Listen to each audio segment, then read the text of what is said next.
হে friends, আমি প্রশান্ত। আজকে আমি শ্রীকৃষ্ণের বাকি অংশটা অ্যাক্রিলিক কালার করব।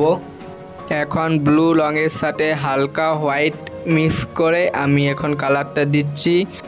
অ্যাক্রিলিক কালার করার সময় অবশ্যই যে কোনো কালারের সাথে হোয়াইট মিক্স করে তোমরা কালার করবে, অবশ্যই কালারটি ভালো হবে।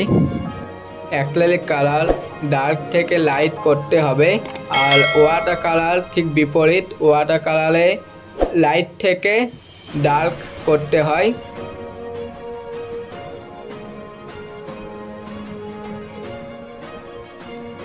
শ্রীকৃষ্ণের গয়নাকাটিতে আমি লেমন ইয়েলো দিয়েছি। আমি এখানে ব্ল্যাক কালার দিয়েছি, কিন্তু কিছু প্রবলেমের জন্য আমায় ওই ভিডিওটা দিতে পারিনি। তো তোমরা ওখানে ব্ল্যাক কালার দেবে।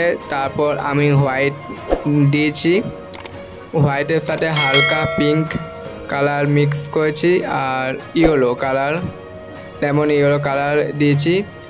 অ্যাক্রিলিক কালার অনেক সহজ হয়, ওয়াটার কালার অনেকটা কঠিন।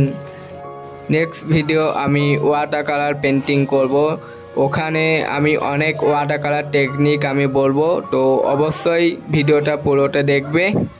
শ্রীকৃষ্ণের পেন্টিংটি যদি ভালো লেগে থাকে তাহলে অবশ্যই চ্যানেলটিকে সাবস্ক্রাইব করে অল নোটিফিকেশন অন করে রাখো এই রকম ভিডিও পাওয়ার জন্য।